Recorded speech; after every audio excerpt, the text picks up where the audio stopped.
PNR gold and diamonds సరుకు తక్కువ బంగారం ఎక్కువ. ఇప్పుడు మన వైజాగ్ లో జూలై 24న గ్రాండ్ ఓపెనింగ్.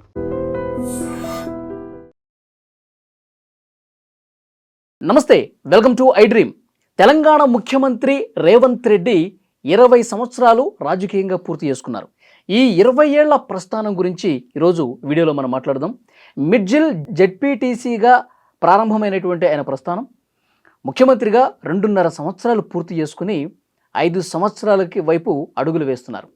అంటే కాంగ్రెస్ పార్టీలో ఎవరికీ రాని అవకాశం రేవంత్ రెడ్డికి ఎలా వచ్చింది? ఆయన రాజకీయ ప్రస్థానంలో టర్నింగ్ పాయింట్ ఏంటి? ఎదుర్కొన్న సవాళ్ళు ఏంటి? చాలా క్లియర్గా ఈ వీడియోలో డిస్కస్ చేద్దాం. విశ్లేషకులు కట్టా కార్తీక్ స్టూడియోలో ఉన్నారు, మాట్లాడదాం. కార్తీక్ గారు నమస్తే అండి. నమస్కారం అండి. కార్తీక్ గారు, ముఖ్యమంత్రి రేవంత్ రెడ్డి ఆయన ముఖ్యమంత్రి అసలు అవుతారా లేదా అని కూడా ఈ ఎన్నికలు జరగకముందు 2023 ఎన్నికలు జరగకముందు కూడా చాలామందికి ప్రశ్నార్థకమే. కానీ అదృష్టం అని చెప్పాలా, లేకపోతే ఆయన వ్యూహాత్మకంగా అడుగులు వేశారా? 20 ఏళ్ల క్రితం నుంచి మొదలు పెడితే ఆయన గ్రాఫ్ని ఎట్లా చూస్తారు మీరు? 2006 జెడ్పీటీసీ, అది కూడా ఇండిపెండెంట్గా. 2007లో ఎమ్మెల్సీ ఇండిపెండెంట్గా, అంటే ఏ పార్టీ సహాయం లేకుండా సొంతంగా ఎమ్మెల్సీ వరకు అయ్యారు. తర్వాత 2008లో టీడీపీలో జాయిన్ అయ్యారు. ఫస్ట్ టైం టీడీపీ ఎమ్మెల్యేగా 2009 ఎన్నికల్లో పోటీ చేశారు, ఉమ్మడి రాష్ట్రం. ఆ ఎన్నికల్లో ఫస్ట్ టైమే ఎమ్మెల్యేగా గెలిచారు ఈ కొడంగల్ నుంచే. తర్వాత 2014లో తెలంగాణ రాష్ట్రం విడిపోయింది. అప్పుడు తెలుగుదేశం పార్టీ మీద ఆంధ్ర పార్టీ అనేటువంటి ముద్ర కూడా ఈ టీఆర్ఎస్ వీళ్ళంతా వేసినప్పటికీ కూడా తెలుగుదేశం పార్టీ నుంచే 2014 ఎన్నికల్లో కొడంగల్ నుంచి ఎమ్మెల్యేగా సెకండ్ టైం గెలిచారు. తర్వాత 2018 ఎన్నికల్లో రేవంత్ రెడ్డి ఫస్ట్ టైం ఓడిపోయారు. మూడోసారి కొడంగల్ నుంచి పోటీ చేసి, కాకపోతే అప్పుడు కాంగ్రెస్ పార్టీ తరఫున. అంటే 2014లో తెలుగుదేశం పార్టీ నుంచి ఎమ్మెల్యేగా గెలిచినప్పటికీ మారిన రాజకీయ పరిస్థితుల్లో ప్రత్యేక తెలంగాణ రాష్ట్రం ఆవిర్భవించిన తర్వాత రాజకీయ పరిస్థితుల్లో మార్పు వచ్చింది. మారిన రాజకీయ పరిస్థితుల్లో రేవంత్ రెడ్డి కూడా కాంగ్రెస్ పార్టీలోకి జాయిన్ అయిన తర్వాత 2018లో కాంగ్రెస్ పార్టీ నుంచి ఫస్ట్ టైం కొడంగల్ నుంచి పోటీ చేసి ఆ ఎన్నికల్లో ఓడిపోయారు. ఓడిపోయారు అని చెప్పడం కంటే ఓడించబడ్డారు అని చెప్పాలి. ఆ రోజు టీఆర్ఎస్ చాలా సీరియస్గా తీసుకుంది రేవంత్ రెడ్డిని ఓడించాలని. హరీష్ రావు సీరియస్గా ఇన్ఛార్జిగా పనిచేసి కొడంగల్లో రేవంత్ రెడ్డిని మొత్తానికి ఓడించారు. ఓడించినా సరే ఎన్నాళ్ళు ఆపగలిగారు? మళ్ళీ వెంటనే 2019 ఎన్నికల్లో మల్కాజ్గిరి నుంచి పార్లమెంటు లోక్సభ స్థానం నుంచి పోటీ చేసి, మల్కాజ్గిరి లోక్సభ స్థానం అనేది దేశంలో అత్యంత పెద్ద పార్లమెంటు స్థానం. అది పక్కన పెడితే అసలు మల్కాజ్గిరి పార్లమెంటు పరిధిలో ఒక్క కాంగ్రెస్ ఎమ్మెల్యే కూడా గెలవలేదు 2018 ఎన్నికలప్పుడు. కానీ కాంగ్రెస్ ఎమ్మెల్యే లేరు అక్కడ, కాంగ్రెస్కు బలం లేదు అక్కడ. కానీ కాంగ్రెస్ పార్టీ నుంచి ఎంపీగా పోటీ చేసి గెలిచారు. నిజానికి యాక్చువల్గా ఆయన ఆ నియోజకవర్గం కాదు కదా, కాదు అంటే ఎమ్మెల్యేగా ఓడిపోయాడు కాబట్టి ఎంపీగా పోటీ చేయడం కోసం ఇక్కడ ఎంచుకున్నాడు. హైదరాబాద్ సిటీని ఎంచుకున్నాడు. ఆయన పుట్టి పెరిగిన ప్రదేశం అయితే కాదు. ఆయన అనుచరులు, ఆయన అభిమానులు ఎక్కువగా వాళ్ళ నియోజకవర్గంలోనే ఉంటారు. అవును. కానీ ఇక్కడ ఎంచుకొని మరి గెలవటం అంటే, వాళ్ళ ఎమ్మెల్యే కాంగ్రెస్ పార్టీకి సంబంధించి ఎవరు లేకపోయినా గెలవటం అంటే ఎట్లా చూడాలి? అంటే దీంట్లో ఒక విషయం ఉంది. రేవంత్ రెడ్డి టీడీపీలో ఉన్నప్పుడే ఫైర్ బ్రాండ్. అందుకనే 2018 ఎన్నికలు అంత పని కట్టుకుని అతను ఓడించారు. అతను టీడీపీలో ఉన్నప్పటి నుంచి ఫైర్ బ్రాండ్. అతనికి స్టేట్ వైడ్ అభిమానులు ఉన్నారు. ఈ నియోజకవర్గం ఆ నియోజకవర్గం అని కాదు. కానీ ఇక్కడ కాంగ్రెస్ పార్టీ గుర్తు తీసుకున్నాడని చెప్పాలి తప్ప ఇండిపెండెంట్ పర్ఫార్మెన్స్, ఇండివిజువల్ పర్ఫార్మెన్స్, ఏది ఎంపీగా గెలిచింది కూడా ఇండివిజువల్గా తన పర్ఫార్మెన్స్ తోటి, తనకున్న అభిమానంతో తాను కాబట్టి గెలిచాడు. లేదా హైదరాబాద్ సిటీలో కాంగ్రెస్ పెద్దగా ఏం గెలిచే పరిస్థితి కాదు. అంతెందుకండి, మొన్న కాంగ్రెస్ వేవ్ వచ్చిందిగా, కాంగ్రెస్ అధికారంలోకి వచ్చే పరిస్థితులు కూడా హైదరాబాద్ సిటీ పరిధిలో ఒక్క ఎమ్మెల్యే సీటు కూడా కాంగ్రెస్ గెలవలేదు. మీరు చూడండి లెక్కలు. 2023 ఎన్నికల్లో, తర్వాత 2024 పార్లమెంట్ ఎన్నికల్లో కూడా ఒక్క పార్లమెంట్ స్థానం కూడా హైదరాబాద్ పరిధిలో కాంగ్రెస్ గెలవలేదు. కానీ 2019లో రేవంత్ రెడ్డి ఎంపీగా పోటీ చేశాడు కాబట్టి మల్కాజ్గిరి పార్లమెంట్ స్థానం నుంచి గెలవగలిగాడు. ఓకే, అది రేవంత్ రెడ్డి కాబట్టి సాధ్యమైంది. తర్వాత పిసి ప్రెసిడెంట్ అయ్యాడు. కాంగ్రెస్ పార్టీని చాలా సీరియస్గా ముందు తీసుకెళ్ళాడు. నిజానికి మీకు గుర్తుంది కదా, 2018 ఎన్నికల తర్వాత కాంగ్రెస్ చాలా చతికిల పడింది. ఉప ఎన్నికలు జరిగితే కాంగ్రెస్ పార్టీకి డిపాజిట్ కూడా రాలేదు. ఇప్పుడు నాగార్జున సాగర్ ఎన్నిక చూడండి, అంతకుముందు హుజూర్ నగర్ ఎన్నికలు చూడండి, అంటే అక్కడ డిపాజిట్ వరకు వచ్చింది తప్ప ఓడిపోయింది. తర్వాత కాలంలో జరిగినటువంటి దుబ్బాక్ ఎలక్షన్ చూడండి, తర్వాత హుజూరాబాద్ ఎలక్షన్ చూడండి, అక్కడ డిపాజిట్ కూడా రాలేదు. ఈవెన్ దో మునుగోడు కూడా. ఆ పరిస్థితి నుంచి కాంగ్రెస్ పార్టీని అధికారంలో తీసుకొచ్చాడు రేవంత్ రెడ్డి. ఓకే, పీసీ అంటే అక్కడ ఎలాంటి గ్రౌండ్ వర్క్ జరిగింది, అక్కడ ఎలాంటి వ్యూహాలు పన్నాడు పీసీసీ అధ్యక్షుడిగా రేవంత్ రెడ్డి? అంటే రేవంత్ రెడ్డికి మాటకారితనం బాగా ఎక్కువ. ఫైర్ బ్రాండ్ అనేటువంటి పేరు ఉంది. గట్టిగా ఫైట్ చేశాడు. కేసీఆర్ వ్యతిరేకతని ఎన్క్యాచ్ చేసుకున్నాడు. నిజానికి కేసీఆర్కి వ్యతిరేకంగా పోరాటం చేసిన ఇద్దరు వ్యక్తులు, ఒకళ్ళు బండి సంజయ్, రెండు రేవంత్ రెడ్డి. ఆ బండి సంజయ్నేమో బీజేపీ పార్టీ ఒకటే డిజోన్ చేసుకుంది, పార్టీ స్టేట్ ప్రెసిడెంట్ నుంచి పక్కన పెట్టింది. దానివల్ల బండి సంజయ్ క్రియేట్ చేసిన వ్యతిరేకత కూడా రేవంత్ రెడ్డి వెనక్కి ర్యాలీ అయింది. అది కూడా రేవంత్ రెడ్డికి ప్లస్ అయింది. సో కాంగ్రెస్ పార్టీ మొత్తానికి అధికారంలోకి వచ్చింది, రేవంత్ రెడ్డి ముఖ్యమంత్రి అయ్యారు. రేవంత్ రెడ్డి గొప్పతనం ఏంటంటే ఏనాడు మంత్రి కాదు, ఏ ప్రభుత్వంలో భాగస్వామి కాదు. ఇప్పుడు 2009లో టీడీపీ తరఫున ఫస్ట్ టైం ఎమ్మెల్యేగా గెలిచారు. అప్పుడు టీడీపీ గవర్నమెంట్ రాలేదుగా. అవును. 2014లో టీడీపీ తరఫున మళ్ళీ గెలిచారు. అప్పుడు కూడా టీడీపీ గవర్నమెంట్ కాదుగా. రాష్ట్రం విడిపోయింది, టీఆర్ఎస్ వచ్చింది. తర్వాత కాంగ్రెస్లో చేరారు. కాంగ్రెస్ కూడా గవర్నమెంట్ లేదుగా, 2018లో కూడా రాలేదుగా. అవును. సో ఏ గవర్నమెంట్ లో ఆయన భాగస్వామి కాదు, కానీ ఆయన గవర్నమెంట్ లో ఆయన ముఖ్యమంత్రి అయ్యారు డైరెక్ట్ గా. ఎమ్మెల్యే, ఎంపీ, డైరెక్టర్, ఎమ్మెల్యేగా 2 సార్లు, అంతకుముందు ఎమ్మెల్సీగా ఒకసారి, అంతకుముందు జడ్పీటీసీగా ఒకసారి, ఎంపీగా ఒకసారి, ఇప్పుడు ముఖ్యమంత్రి అయినటువంటి పరిస్థితి. ఓకే. ఇప్పుడు 3వ సారి ఎమ్మెల్యేగా అండ్ ముఖ్యమంత్రిగా ఉన్నారు ఆయన. ఓకే. ఇప్పుడు కాంగ్రెస్ పార్టీలో ఉద్దండులు ఉంటారు, రాజకీయంగా తలపండిన వాళ్ళు ఉంటారు, హైకమాండ్ దగ్గర పలుకుబడి ఉన్న వాళ్ళు ఉంటారు. సో ఇంత పకడ్బందీగా ఉన్నటువంటి కాంగ్రెస్ పార్టీలో ఇంకా అంతర్గత ప్రజాస్వామ్యం ఎక్కువ అంటారు. ఒకళ్ళ మీద ఒకళ్ళు చాడీలు చెప్పుకోవటం, కంప్లైంట్లు ఇచ్చుకోవటం, ఇంత రచ్చ అంతా ఉంటుంది. సో దీన్ని అన్నిటినీ తట్టుకొని నిలబడి రాష్ట్రం మొత్తం తిరిగి హైకమాండ్ దగ్గర మంచి మార్కులు తెచ్చుకుని ఎట్లా సాధ్యమైందంటారు ఆయనకి? అంటే ఇది రేవంత్ రెడ్డికి మాత్రమే సాధ్యమైన ఒక రాజకీయం ఏంటంటే, తెలుగుదేశం పార్టీలో జాయిన్ అయినప్పుడు కూడా, తెలుగుదేశం పార్టీలో ఎప్పుడు జాయిన్ అయ్యాడు రేవంత్ రెడ్డి? 2008లో జాయిన్ అయ్యాడు. అంతకు ముందు 2 దశాబ్దాలుగా తెలుగుదేశం పార్టీ రాష్ట్రంలో ఉంది, బలంగానే ఉంది. కానీ తెలుగుదేశంలో జాయిన్ అయిన తర్వాత కూడా సీనియర్ నాయకుల్ని వెనక్కి నెట్టి ముందుకెళ్ళాడు. అప్పటికే ఉన్నటువంటి కడియం శ్రీగారి, ఎర్రబెల్లి దయాకర్, తుమ్మల నాగేశ్వరరావు, వీరందరినీ వెనక్కి నెట్టి తను ముందు 10th ప్లేస్ లో ఉండగలిగాడు తెలుగుదేశం పార్టీ తరఫున తెలంగాణలో. సో అప్పుడు చంద్రబాబు నాయుడు గారి అప్రిషియేషన్ కూడా చాలా బాగుంది. ఆ ఎదిగిన తర్వాత ఒకసారిగా కాంగ్రెస్ లోకి వచ్చిన తర్వాత అప్పటికే ఎలివేషన్ ఉంది, రేవంత్ రెడ్డి చాలా పెద్ద ఎలివేషన్ ఉంది. అతనికి తెలుగుదేశం పార్టీకి అనుకూలంగా ఉన్న మీడియా మొత్తం కూడా అతనికి ఎలివేషన్ ఇచ్చేటువంటి పరిస్థితి. అప్పటికే ఒక ఎలివేషన్ ఉంది, ఒక స్టాండర్డ్ ఉంది, ఫైర్ బ్రాండ్ అనే పేరు ఉంది. ఆ ఫైర్ బ్రాండ్ గానీ కాంగ్రెస్ లోకి వచ్చాడు, అది కంటిన్యూ అవుతూ వచ్చింది. రెండోది, ఎప్పుడైతే తెలంగాణలో తెలుగుదేశం క్యాడర్, ఇక్కడ తెలుగుదేశం పార్టీ డిస్కనెక్ట్ అయ్యి ఆంధ్రాకే పరిమితం అయిపోయిందో ఆ లీడర్షిప్ మొత్తం కూడా, ఇక్కడ ఆ క్యాడర్ మొత్తం రేవంత్ రెడ్డిని ఓన్ చేసుకుంది. ఓకే. ఆ క్యాడర్ కూడా రేవంత్ రెడ్డిని ఓన్ చేసుకుంది. సో రకరకాల కారణాలు రేవంత్ రెడ్డి కలిసి వచ్చాయని చెప్పుకోవాలి. అది కూడా రెండోది, కాంగ్రెస్ నిరుత్సాహంగా ఉన్న సమయంలో, ఇప్పుడు కాంగ్రెస్ డిపాజిట్ కూడా దక్కట్లేదు ఎన్నికల్లో పోటీ చేస్తే, కాంగ్రెస్ పార్టీ మీద డబ్బులు పెట్టడానికి కాంగ్రెస్ పార్టీ సీనియర్ నాయకులు వెనక్కి పోతున్న నేపథ్యంలో, ఇప్పుడు అధికారం వస్తుందంటే డబ్బులు పెడతారండి. అధికారం రాదు అని నమ్మకం వచ్చినప్పుడు ఏ నాయకుడు డబ్బులు పెడతాడు? ఆ టైంలో, అంటే ఇప్పుడు రాజకీయాలు అంటే డబ్బులు పెట్టడమే కదా. సో ఆ టైంలో రేవంత్ రెడ్డి పార్టీని ఓన్ చేసుకొని పీసీ ప్రెసిడెంట్గా కొంత ఫండింగ్ కూడా తన అనుచరుల నుంచో తనకు సంబంధించినటువంటి వర్గాల నుంచో తీసుకొచ్చి పార్టీకి పెట్టి మొత్తాన్ని పార్టీని ఓన్ చేసుకొని నడిపించాడు. అంటే ఎవరు ఓన్ చేసుకోవటానికి వెనక ముందాడుతున్న టైంలో, అందరూ డిజోన్ చేసుకుంటున్న సమయంలో, ఎవరు ఓన్ చేసుకోవటానికి కాంగ్రెస్ పార్టీని భయపడుతున్న సమయంలో రేవంత్ రెడ్డి ఓన్ చేసుకున్నాడు. అంటే రేవంత్ రెడ్డి కాలం కలిసి వచ్చింది ఆ రకంగా. ఇప్పుడు అప్పటికే కాంగ్రెస్ చాలా ఊపులో ఉందనుకోండి, కాంగ్రెస్ లో ఉన్న లీడర్స్ కూడా చాలా ఊపులో ఉన్నారనుకోండి, అప్పుడు రేవంత్ రెడ్డికి ఏమైనా ఇబ్బంది అయ్యేదేమో. కానీ కాంగ్రెస్ చాలా ఇబ్బందికరమైన పరిస్థితుల్లో ఉన్న టైంలో, ఓన్ చేసుకోవడానికి ఏ నాయకుడు ఇష్టపడిన టైంలో రేవంత్ రెడ్డి ఓన్ చేసుకుని ముందు తీసుకెళ్ళడం అనేది రేవంత్ రెడ్డి పనికి వచ్చింది. ఓకే. అంటే ఇప్పటివరకు అంటే బీఆర్ఎస్ నేతలు చెప్పేది ఏంటంటే, మా హయా ఇప్పుడు రెండు సార్లు మేము అధికారంలో ఉన్నాం, మేము చేసినటువంటి చిన్న తప్పిదాలు కాంగ్రెస్కి కలిసి వచ్చి అధికారంలోకి వచ్చింది బొటాబొటిగా, లేదంటే మళ్ళీ కేసీఆర్ ముఖ్యమంత్రి అయ్యేవాళ్ళు, ఆయనకు అదృష్టం కలిసి వచ్చింది. అంతేగాని రేవంత్ రెడ్డి గొప్పదనం లేదు, కాంగ్రెస్ పార్టీని ఏదో ఆశీర్వదించారు ప్రజలన్నీ కూడా లేదని చెప్పి కామెంట్లు చేస్తూ ఉంటారు. ఇది నిజమేనా? సహజంగా ఒక లోడిపోవటానికి ఇంకోళ్ళు గెలవటానికి ఒకే కారణం అంటూ ఉండదు, చాలా కారణాలు ఉంటాయి. ఇప్పుడు బీఆర్ఎస్ చేసిన తప్పులు కరెక్టే, ఆ బీఆర్ఎస్ తప్పుల్ని రేవంత్ రెడ్డి ఎన్క్యాచ్ చేసుకోగలిగాడుగా, రేవంత్ రెడ్డి తన వెనక్కి ర్యాలీ చేసుకోగలిగాడుగా. ఇప్పుడు కేంద్రంలో ఉన్న బీజేపీ మరి అట్లా ర్యాలీ చేసుకోలేకపోయింది. ఇప్పుడు రేవంత్ రెడ్డి ఉన్నాడు, ఇప్పుడు అంతమంది బండి సంజయ్ ఉన్నప్పుడు ర్యాలీ చేసుకోగలిగాడు. బండి సంజయ్ ఎప్పుడైతే డిజైన్ చేసుకుందో బీజేపీ పార్టీ, అంటే అతని పదవిని తీసి పక్కన పెట్టిందో పార్టీ స్టేట్ ప్రెసిడెంట్ పదవి నుంచి, వెంటనే దాన్ని మళ్ళీ రేవంత్ రెడ్డి అందిపుచ్చుకోగలిగాడుగా, ఆ వ్యతిరేకతను కూడా తన వెనకాల పెట్టుకోగలిగాడుగా, బీఆర్ఎస్ వ్యతిరేకతని.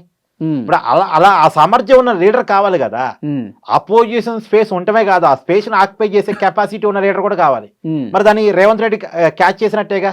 ఇప్పుడు కాంగ్రెస్ పార్టీలో లీడర్షిప్ ఆక్యుపేషన్ ఉంది అనుకున్నప్పుడు రేవంత్ రెడ్డి వచ్చాడు, ఆక్యుపై చేసుకున్నాడు. బీఆర్ఎస్ వ్యతిరేక అపోజిషన్కి అవకాశం ఉంది అనుకున్నప్పుడు రేవంత్ రెడ్డి దాన్ని అందిపుచ్చుకున్నాడు. అంటే అవకాశం ఉండటం వేరు, అందిపుచ్చుకోవడం వేరు. వేరే ఎవళ్ళు కూడా దీన్ని అందిపుచ్చుకోలేదు, రేవంత్ రెడ్డికి అంతేగా సాధ్యమైంది. రేవంత్ రెడ్డి సాధ్యమైనట్టేగా, కళ్ళ ముందు కనపడుతుంది. సో ఒక నాయకుడు పర్ఫార్మెన్స్ కళ్ళ ముందు కనపడుతున్నప్పుడు అతన్ని తక్కువ చేసేటువంటి ప్రయత్నం తప్పు. ఖచ్చితంగా రేవంత్ రెడ్డి వీళ్ళు సీనియర్లు ఎన్ని కంప్లైంట్లు చేసినా, ఎన్ని చాడీలు చెప్పినా అవేమి నడవంటారా? హైకమాండ్ దగ్గర మంచి మార్కులు ఉన్నాయా? ఇప్పుడు ఎవరైతే కాంగ్రెస్ పార్టీలో సీనియర్లు అయితే ఉన్నారో వాళ్ళంతా ఇప్పుడు రేవంత్ రెడ్డి గారి కేబినెట్ మంత్రులుగా ఉండే పరిస్థితి.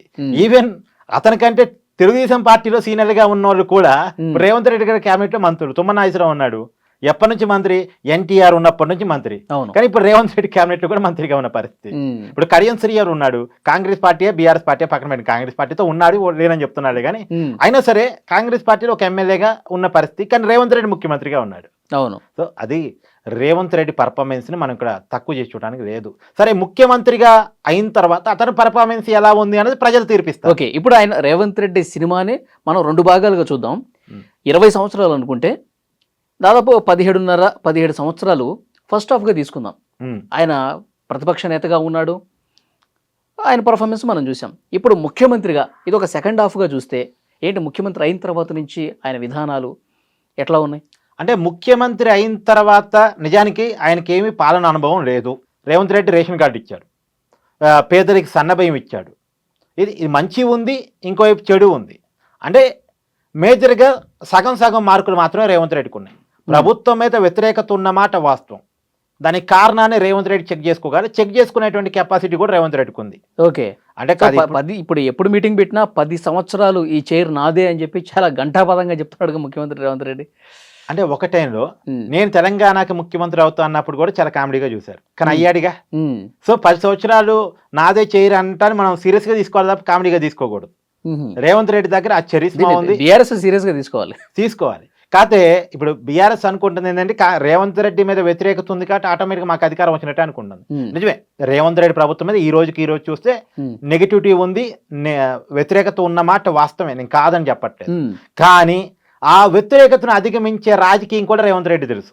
ఓకే, సో రేవంత్ రెడ్డి యాక్చువల్గా మొన్న జరిగిన ఉప ఎన్నికల్లో కూడా రేవంత్ రెడ్డి మీద వ్యతిరేకత ఉంది కాబట్టి మనమే గెలుస్తామని చెప్పి బీఆర్ఎస్ అనుకుంది, జూబ్లీహిల్స్లో చతికిల పడింది, అంతకుముందు స్థానిక సంస్థల్లో కూడా చతికిల పడిందిగా. ఇప్పుడు బీఆర్ఎస్ సంబంధించి 2 బై ఎలక్షన్స్, అంటే వాళ్ళ ఎమ్మెల్యేలు చనిపోవటం వల్ల నిజానికి వాళ్ళకి సానుభూతి రావాలి. ఒకటి సికింద్రాబాద్ కంటోన్మెంట్, రెండోది జూబ్లీహిల్స్.